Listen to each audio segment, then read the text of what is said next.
Hi everyone, and welcome today to a live streaming on Facebook with Redbreast Single Pot Still Irish Whisky. Myself and Billy are here today to celebrate World Whisky Day. So we're delighted that you can tune in and help celebrate this day. We're going to taste a very special whisky that unfortunately not everyone watching at home will get to taste, but there are 100 people around the world who have 100 ml samples of this particular whisky. So they'll at least enjoy the same whisky that we're trying.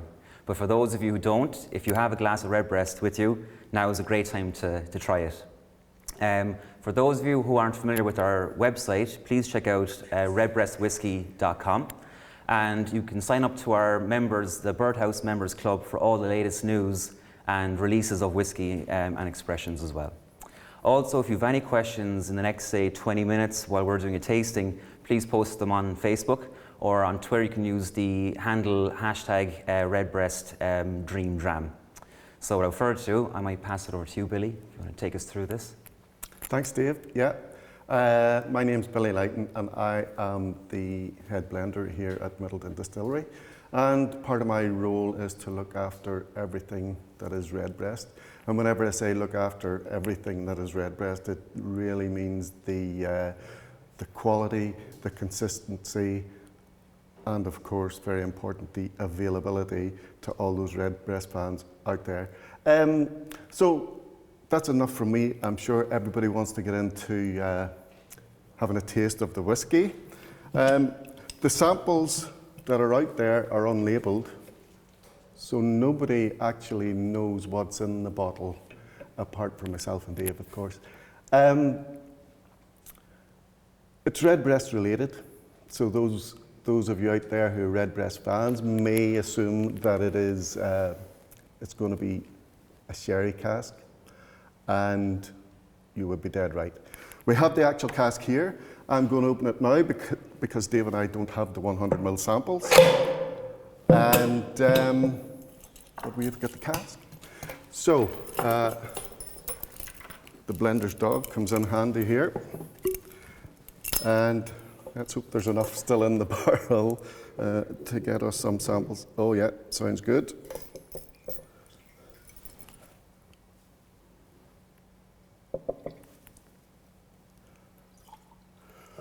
Oh Dave, you got a bigger measure than I did. First of all, just looking at, if you have all poured your glass now, first of all, the thing to do is look at the colour. My goodness, look at the, it's almost a mahogany colour.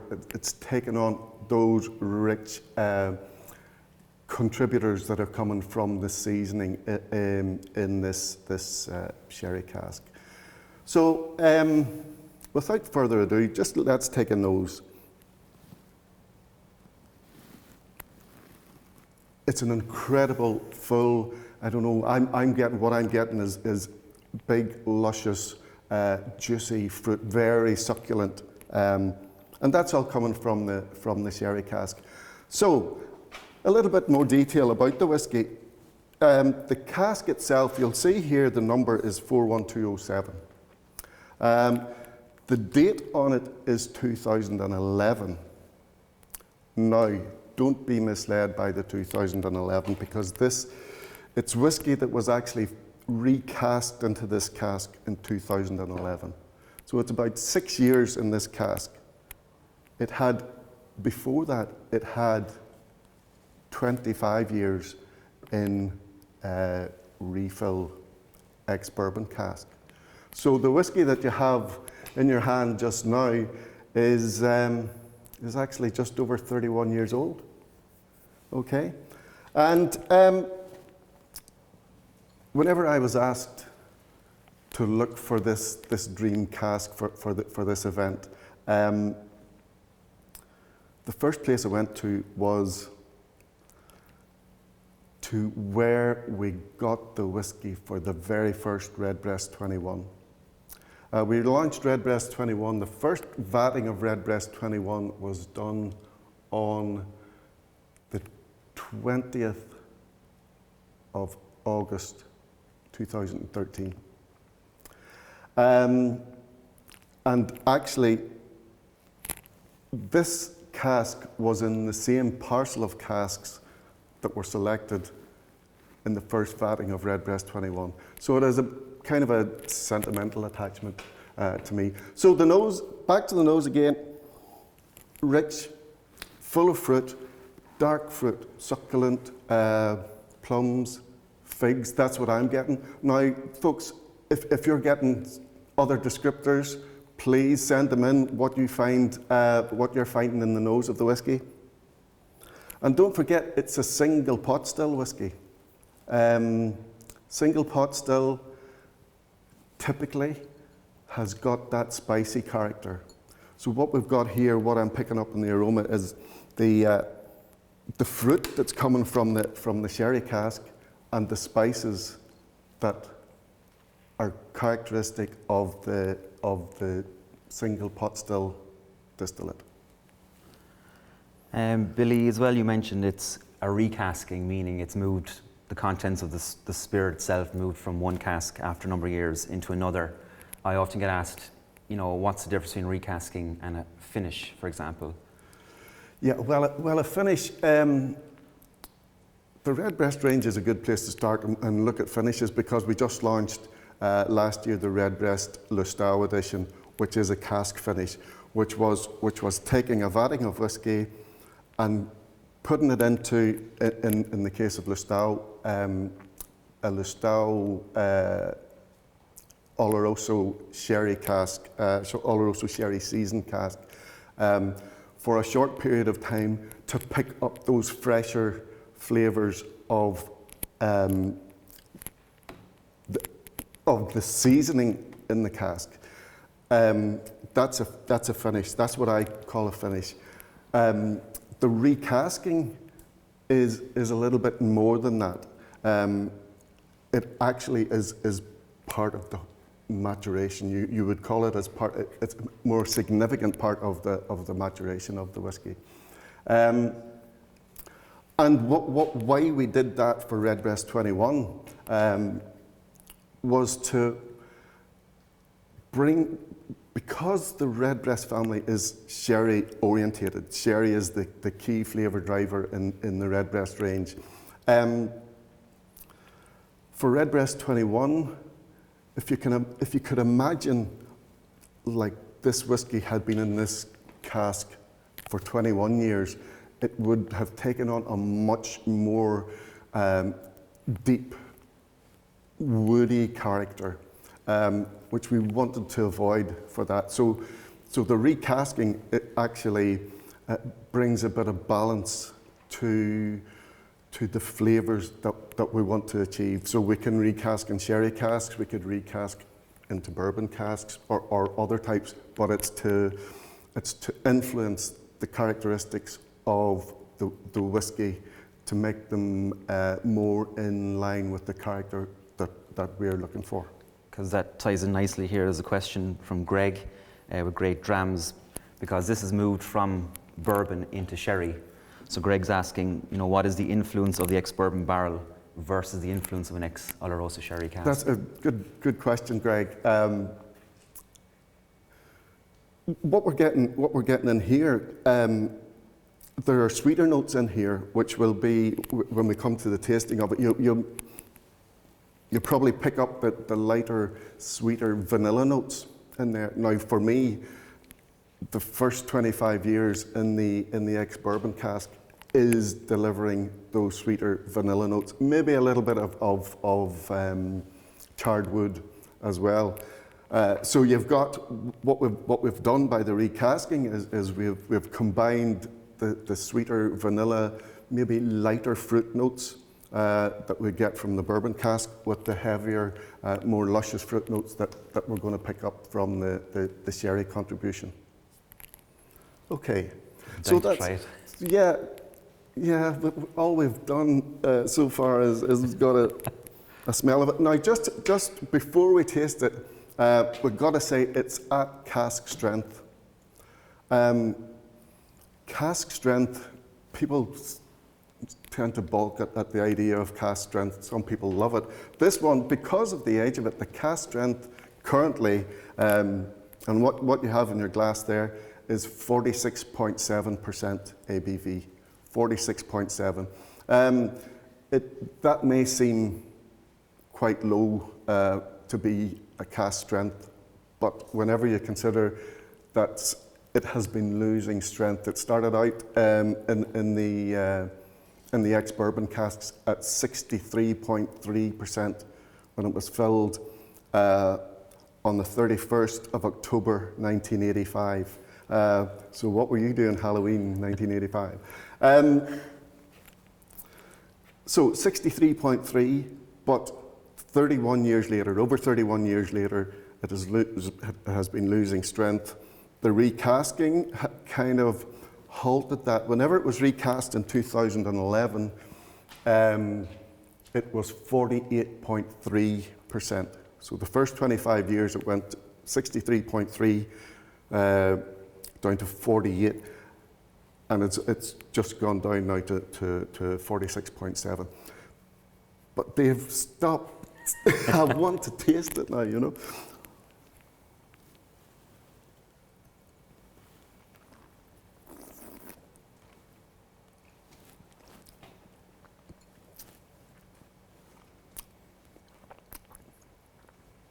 Oh dear, what can I say? This is something very, very, very special.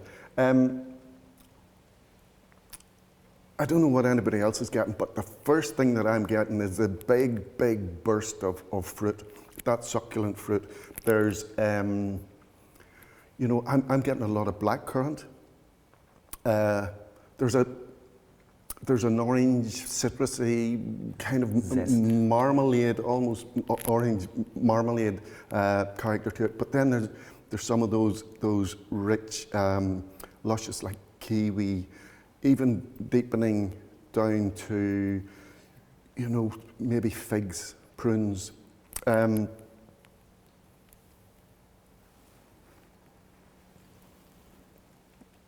And take a note of the texture as well in your mouth. Just one sip and there's really a full mouth coating. Your tongue is coated, your palate. It's a big, big, big flavour. And it lasts. And towards the end you're getting maybe some of those deeper spicy notes. I'm getting a bit of licorice there. Yeah, pepper, black pepper, coffee beans, kind of dark roasted coffee, bitter dark chocolate. Rich. Very, very, very rich. Yeah, beautiful. And at the end, it just goes on. That fruitiness stays there. The blackcurrant, I'm getting the blackcurrant leaves, you know, crushed blackcurrant leaves. Beautiful. A very long finish, and it just asks for another sip.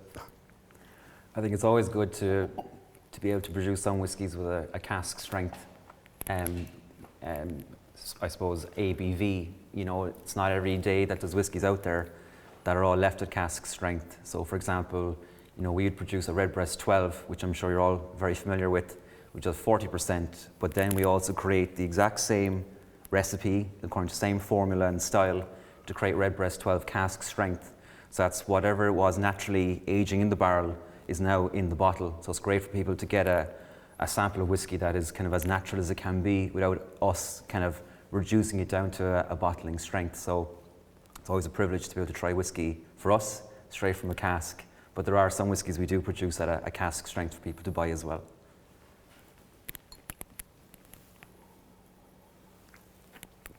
I'd really love to hear back from people that are maybe picking up other flavors there. It's a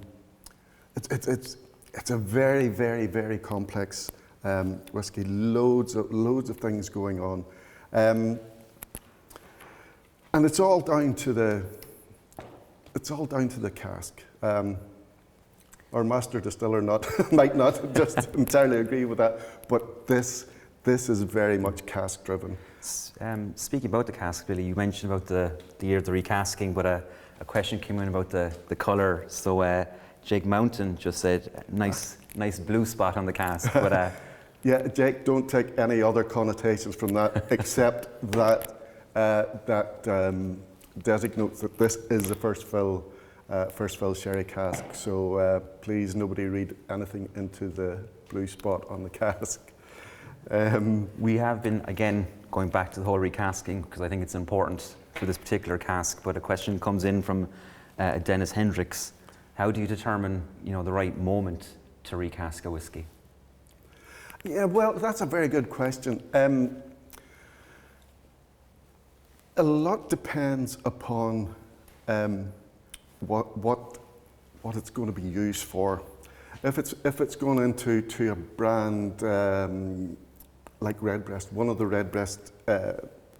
Redbreast range, it really depends upon, first of all, the profile of the stock that you have to work with in the first place. I mean, sometimes recasking can be a technique that we use to rebalance our stocks, in as much as if we see a big demand for Redbreast, some of the Redbreast family, which demands a lot of sherry cask maturation, we can adjust the balance of our stocks by taking some. Typically, it would be a refill, a third fill cask, could be a third fill sherry butt, or even a third fill bourbon barrel. Third fill casks really do not contribute an awful lot of flavour to the whiskies. I would consider them to be a blending component. So we can take some of those third fill casks, and if we see the forecasts tell us that we're going to need some more sherry in our inventory, that's the opportunity that we'll take to recast into sherry. Now, we don't, if we do that type of operation, we don't consider even looking at it again for some sherry contribution for at least 2 years. So a recasking will have to be in the cask for us for at least 2 years to pick up the characteristics that we're looking for. I hope that answers the question and doesn't get too complicated. Also, when we're tasting here, we've been trying it at cask strength without adding water. But a question came in from Lorcan O'Brien. Should we drink it at cask strength or with a drop of water? Good question, Lorcan. I mean, that's really a personal taste. I would always recommend to people whenever they're presented with a cask strength whiskey, just because it's cask strength doesn't mean that it's going to need water. So I would suggest that you just take a sip of it first of all, and especially with this one.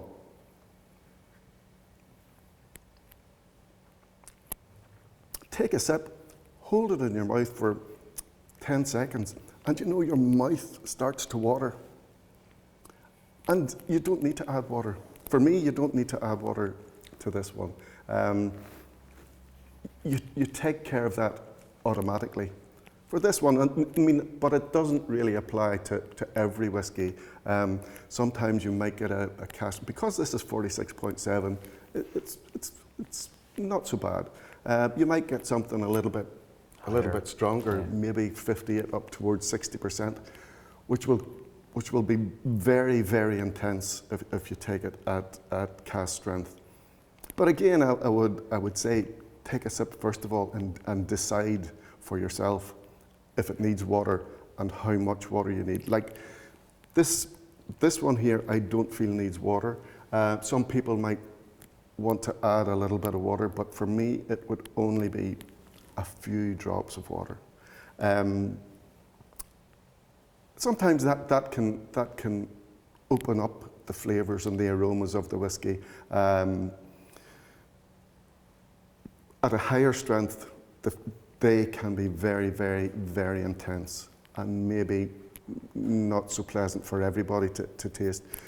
But we find really with our single pot still whiskies, the style of them is very smooth anyway and very approachable. And even changing now over time when you come back nosing it again. Over time, and that's something I would say to people, once they have finished what's in their glass, don't take the glass away and wash it. Just leave it sitting beside you for the rest of the evening and go back to it every now and then. And the aromas that are going to come out of that, you'll be surprised how they change over time. Well, I think we're running out of time, so we hope you enjoyed joining us for this tasting, and hopefully you had a drop with you.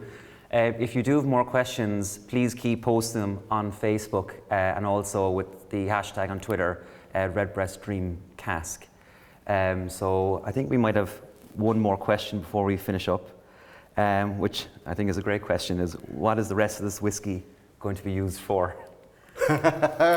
From William. Who's that? From William. William. I know you have only 100 mils. We have probably got about, I would say about 450 litres left in this cask here. And Dave and I are in no hurry home. But joking aside, this cask, I say it was part of our inventory that we had whenever we launched the Redbreast 21. It's still part of our sherry cask inventory.